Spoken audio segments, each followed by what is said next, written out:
কথাই থাকে না, শখের মানুষকে দেখে শখ মেটে না। তের ব্যাপারটাও তেমনই। শখের পুরুষ এত আকর্ষণীয় কেন হয়? এত লোভ কেন জাগায় তার প্রতি? এই যে তে মানুষটাকে এত দেখে, তবুও তার মন ভরে না, আরো দেখতে ইচ্ছে করে। সে খাচ্ছে, কোনো দিকে না তাকিয়ে খেয়েই যাচ্ছে।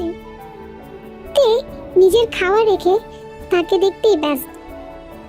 এই ছেলেটা মারুক, কাটুক, অপমান করুক, তবু তের ছেলেটাকে চাই। তুমি সুখ না হয়ে দুঃখ হও, তবু অন্য না হয়ে আমার হও, মনে মনে কয়েকবার বলে কথাটা তে। তে এখানকার কলেজে ভর্তি হবে নাকি আবার ফিরে যাবে?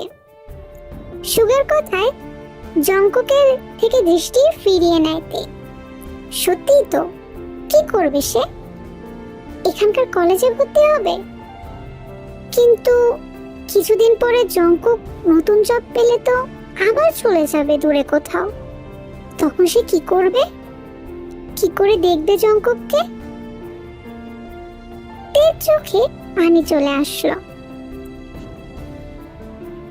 সে কোন রকমে রুটি গিলে বলে, আমাকে বিয়ে দিয়ে দাও জিজু, আমি পাগল হয়ে যাচ্ছি।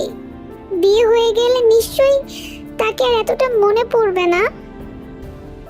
সকলে অবাক হয়ে তাকায় তের দিকে। জিমিন বুঝতে পারে তের কথার মানে। জিন হাত বুলিয়ে দেয় মাথায়। তে যে মজা করে বলছে না, সেটা তার চোখের পানি দেখেই বোঝা যায়। জঙ্কুক বিরক্ত হয়।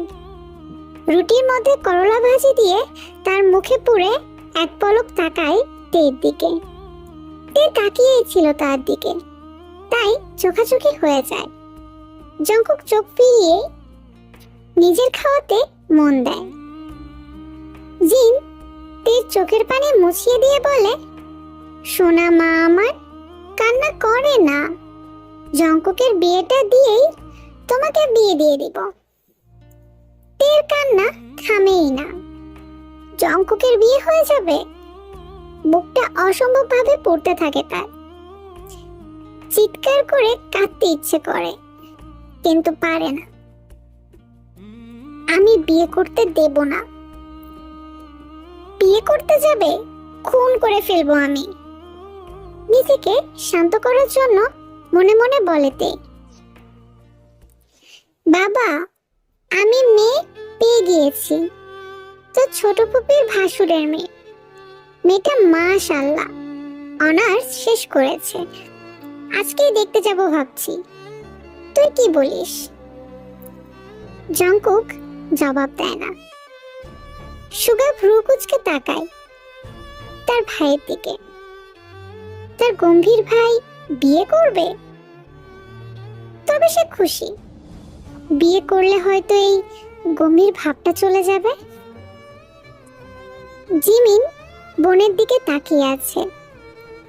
সে কখনোই চায় না তের সাথে জঙ্কুকের কোনো সম্পর্ক হোক।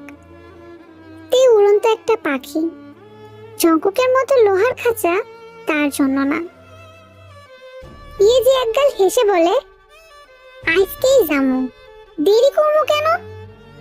পছন্দ হইলেই আজকেই আংটি পরায়ে দিমু। আর এই সপ্তাহের মধ্যেই বিয়ে ফাইনাল করে ফেলবো। তোমার আব্বার তো আবার মাথা গরম। চাকরি হইলেই বাড়ি থেকে চলে যাইব। আমরা বাচ্চা আছি কিনা মইরা গেছি খবরটাও তো নিব না। সাথে বউ পাঠাই দিতে পারলে নিশ্চিত হওয়া যাইব। সে অন্তত একটু খবর টবর তো দিবে। ইয়েজি সঠিক কথা বলেছেন। তার সিদ্ধান্তকে সকলে সায় জানায়। তের আর খাওয়া হয় না। সে উঠে চলে যায়। পেছন থেকে ইয়েজি ডাকে, কিন্তু সে পেছনে ফিরে তাকায় না।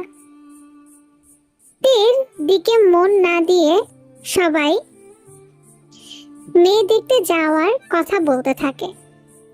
জঙ্কুক রুমের মধ্যে ঢুকেই দেখতে পায়